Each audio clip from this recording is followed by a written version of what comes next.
Have a good battle, friend.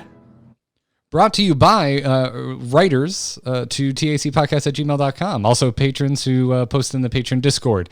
Epinite wrote in and said, this may just be my opinion, but it feels like in Battlegrounds, the gap between good low tiers 1 and 2, and or minions, and bad low tier minions is enormous. If your turn 1 option is something like Murloc Tidecaller, the 2/1 demon guy, or a direwolf, it often feels like you get set back for the entire game because you end up often taking 5 to 6 damage in the early turns that you wouldn't be taking if you got a 2/3 to start, and you don't get the token for future minions later. Similar power differences exist at tier 2, where Spawn of the Zothrat Pack and Kaboombot are so much better than basically every other option. If I see another turn 3 set of options that consists of 3 non-token tier 1 minions and a pogo hopper, I'm going to end someone. Epinite channeling Jocelyn Demon Hunter rage here. Yeah. I'm curious if this is a problem just in my own head or if this is a common sentiment, and if it is the latter, what is the solution to the issue? Bringing power of tier 1 minions up a little bit seems power creepy, but it would solve the problem of there being such a defined list of this is crap and this is good that you get right now at that tier. Just curious about your thoughts. I'll pass to you first, Jocelyn. Okay.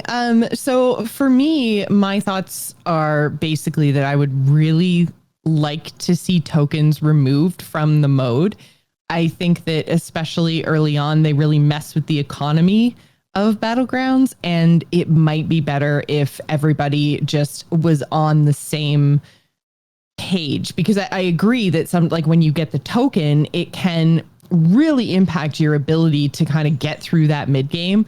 And if you're like you say, if you're offered some of these lesser minions, then you're taking a lot of damage, and you also don't have, because you often take a lot of damage with tokens too, right? Because they're little 1/1s, they die to most other things, so you're often taking a point or 2 of damage through those early turns as well, because they're not the objectively strongest. But because they then allow you to tier up or buy more minions in that mid game portion, you usually end up a lot further along than, and you kind of stop taking that damage, and you end up ahead in that middle game part, and you end up able to better kind of create a comp earlier. And all of that stems from, were you offered a token on turn 1? So I would really like to see them just take the Tidecaller and it might not be the Tidecaller, the 2/1 Murloc that makes a 1/1, and also the Tidehunter. Tidehunter. Okay. Yeah. I always get those two mixed up. Tidecaller is the one you don't want. That's the 1/2. Right. Yeah. So the 2/1 that you do want, and also the Alley Cat, I think removing those from Battlegrounds might be the solution here, and just replacing them with other kind of middle of the ground tier 1 minions that just don't make tokens. I just think the economy is too important in the early game. And I think that taking tokens out might be the fix here. So I disagree with everything suggested here. Okay. Yeah. Wait, everything I said or everything that he said? Yes. Okay. Okay. Yes. I like at a really base level, not trying to sound dismissive. To me, I just look at that. This is the point. There's supposed to be serious power gaps at all tiers, and there are at all tiers. It's kind of the way you do an auto battler. And this is true in other auto battlers I've played. And there's outside of some very specific heroes, looking at you, Lich Basil, there's not a whole lot of ways to play an econ game in Battlegrounds. And I rather like tokens and the extra layer of complexity that they add in the way that you can actually play an economy game early on, or that it can fuel some truly borderline insane and risky like tech switches late game if you like pair with a Khadgar or like, Bran or something of that nature. I really like that. I like that a lot, and I would really be hesitant to lose it. How would you feel if the token generators, at least the minion you buy, had like 0 attack value and only the token was like a 1/1? What if it was extremely unlikely that they were going to lead to a win or a tie in turns 1 and 2, but you were investing in your economy. So you're kind of choosing between that. I think that would make things more interesting because I've definitely had other times when, I've gone up against token, although, what happens if you end up going up into an alley cat battle and you both have 0-1s left on the board because your 1-1s kill each other off, then, who wins? Is it just, end as a tie? And okay. Yeah, be a tie. Fair enough. Or you both deal damage to each other, which actually I would think would be way cooler.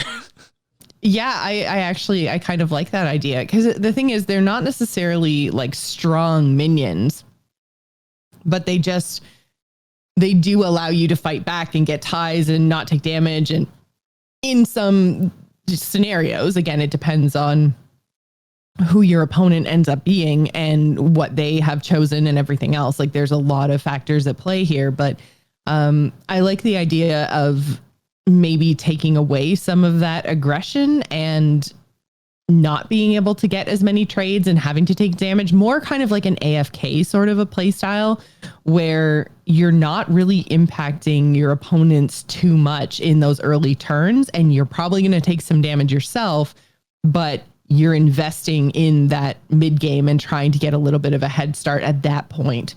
I think that becomes a more interesting strategy. And I like that interpretation of tokens. And I'm not necessarily saying that I think they should just every minion should be of equal power level at all tiers. Like I completely understand what you're saying. And I haven't played any other auto battlers, so I didn't know that was a thing across all of them and part of what drives it. But I think we have now, since all the minions that you mentioned here are things that we've had since day one, that I can see that you're kind of getting Spawn of N'Zoth, Rat Pack, Kaboom Bot, Fatigue the same way I've got Fatigue on ladder.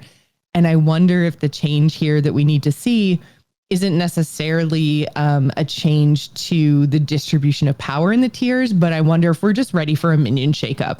Like if we replace those three with 3 other really powerful minions, maybe that's what you're actually looking for, as opposed to complaining about the power levels of the minions in the tiers. Maybe you're just sick of seeing spawns and you want some variety. That's more where I land. Where I start to feel some like camaraderie here as I go, well, I'm certainly bored with the status quo.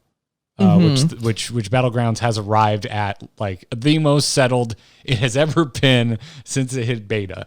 And we've shaken up heroes a lot. We haven't shaken up minions nearly as much. Obviously, the Dragon update was incredible. Don't get me wrong. I do not want to take anything away from it. But it was a while ago now, though. Yes. In Battlegrounds like timelines. Yes. And we saw so much more playing around with heroes like over the whole life. Now it's been pretty much quiet outside of the Millhouse nerf last week, but I'd like to see let's shake it up. Let's mess with minion. Heck, why not screw tokens? Another way to do this is like a 1-star minion that like gave you a coin, like maybe Battlecry had a coin to your hand or something, and it's like a crappy 1/1. So it's like you're gonna take a hit, because I think between the two, I really don't have a problem with Alley Cat.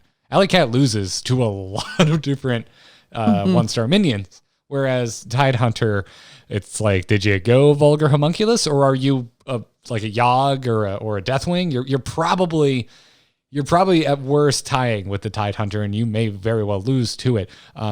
Red Whelp is a great example, I think, of disruption, because Red Whelp is very high up there with Murloc Tidehunter, with our 2/3s, with Vulgar Homunculus for their combat win rates at like turn 1, turn 2. Turn 1 and 2, yeah. Yeah.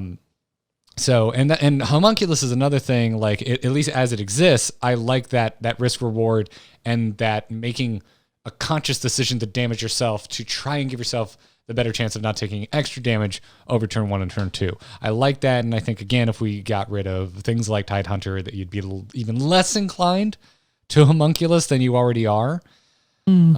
So I like that there's a balance that exists from all of this on top of the, again, I'm trying not too much to focus on that's the point. They're supposed to be like, I think we agree on that. But yeah, I think it's still it's just minion fatigue. I think more what you're looking for is a mix up to the pool that you're drafting from, more so than, and I think the reason you may not necessarily see it as much in the later game, like you're very much picking on tier 1 and tier 2 with your email here at Night. And I think that might have to do with the fact that by the time you're hitting, tier 3, 4, 5, you're choosing a comp and there's enough of a variety there to choose. Like beasts are decent, divine shields and death rattles are cool. You've got dragons are powerful, obviously. You can still go demons. So by that point, you're diversifying. So every match isn't the same.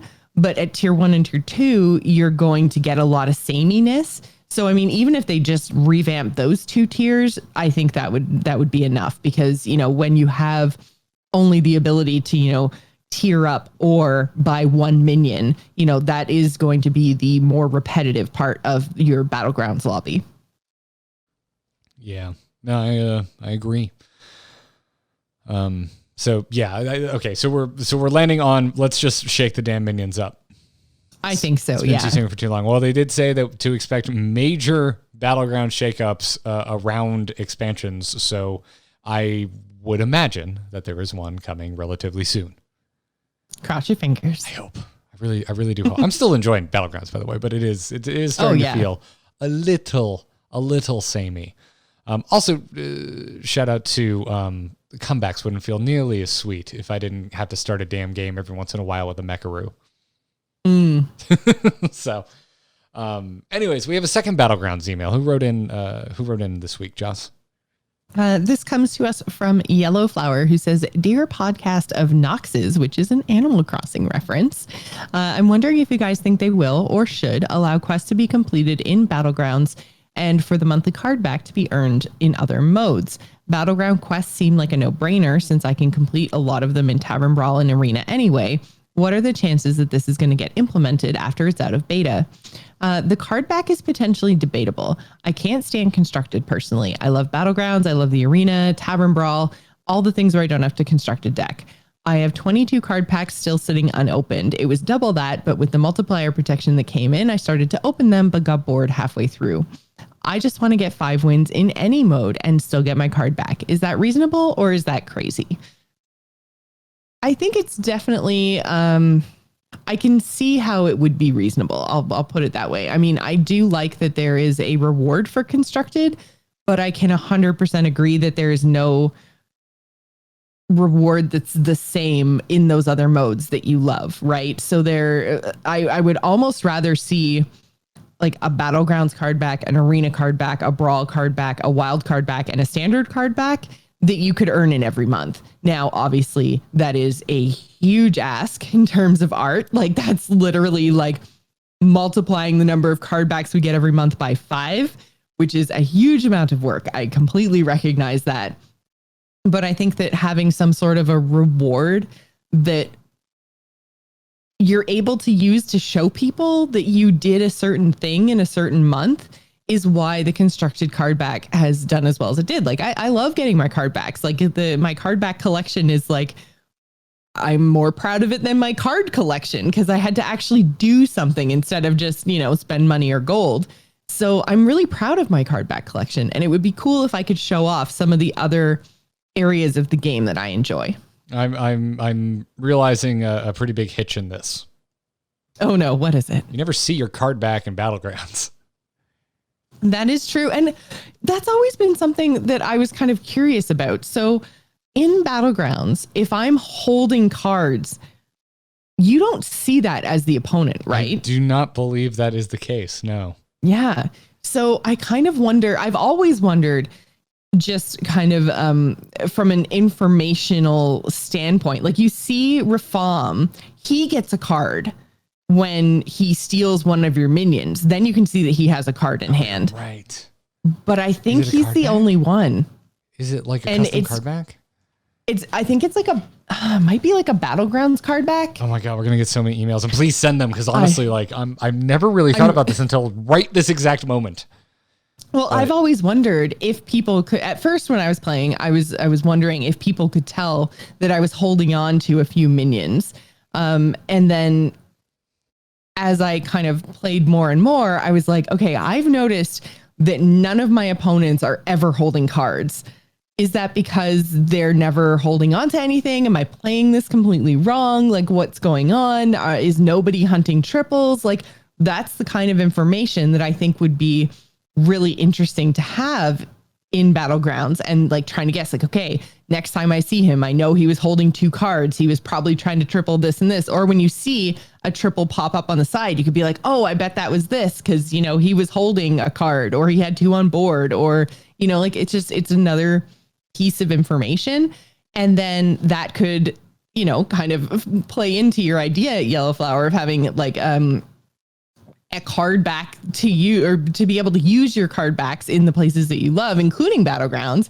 Is like, if people were holding cards, you'd get to see your cards, or they'd get to see your card back anyways. You wouldn't see it, but they would see it. Yeah.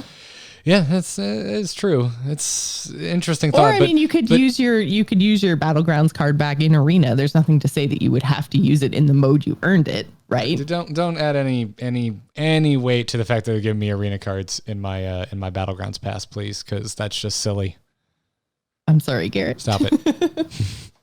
But I would love to get quests done. Class quests would be problematic for obvious reasons. You're not playing a class in Battlegrounds, but unless they somehow grouped them into classes, like, you know, if Rafam was a warlock and Tyrion was a paladin, and Tyrion's not there anymore, but you know, like, and the dragons are mages or something. I don't know. I would want to know then, and that seems like needlessly clunky UI. Like, if anything, it's just like, I don't know, give me the class specifications and maybe, or play X amount of Battlegrounds games. Put a little icon. And in your hero select screen, just put a little icon down in the right corner of each hero so that you know what it is, if it matters to you. And then you never have to show it again. It's UI, it's Hearthstone. They don't tend to mess with it very much, especially if it is visually cluttered. So I would put chances of that happening. Your ideas are cluttered. I would put chances of that happening just below a snowball in hell.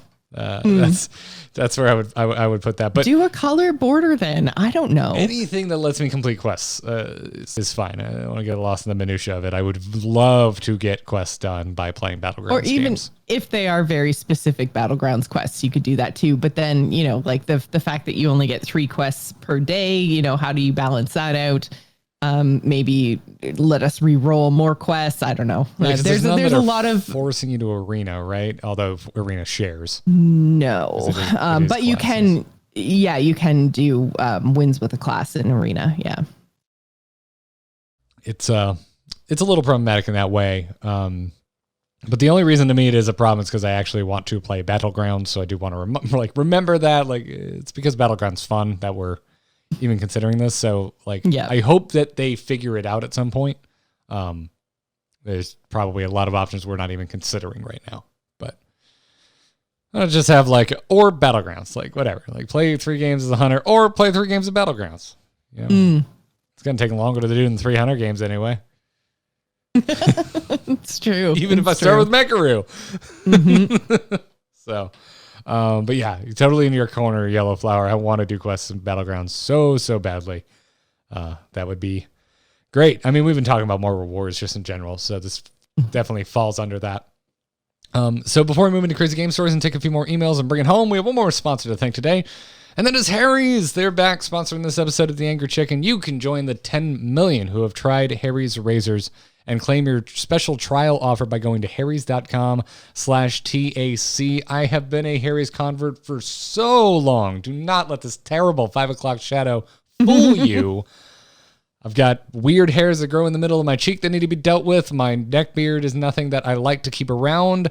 I like a nice, nobody likes 5 o'clock neck, Garrett. 5 o'clock, no, and nobody needs a 5 o'clock neck. No, they do not.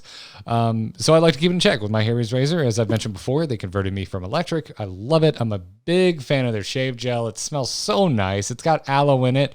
I'm in Florida. I'm pulling weeds because it's a rainy season. I'm out in the sun. I need the aloe, Joss. I need it. So it's nice. Such a diva. I am. Also one of my favorite Overwatch heroes, even though I haven't played in forever. But yeah, big freaking fan. They've got a trimmer blade, which is particularly great for like, doing little like keeping a nice line, or dealing with problematic hairs that are just out in the middle of nowhere, near no beard or anything. You got to deal with a shoulder or two. That can help you out too. So go check them out. Go get your trial set, because listeners of The Angry Chicken can indeed redeem their Harry's trial set over at harrys.com/TAC. And here's what you're going to get. You're going to get a weighted ergonomic handle for a firm grip, a 5-blade razor with a lubricating strip and trimmer blade, rich lathering shave gel with that aloe I mentioned to keep your skin hydrated, and a travel blade cover to keep your razor dry and easy to grab on the go. All of this delivered straight to your doorstep, so you don't need to go overpay at a store, which right now is even more inconvenient than it usually is. So go to harrys.com/TAC to start shaving better today. We thank them for their support, and we thank you for going to harrys.com/tac. And we also thank you for sending in your crazy game stories.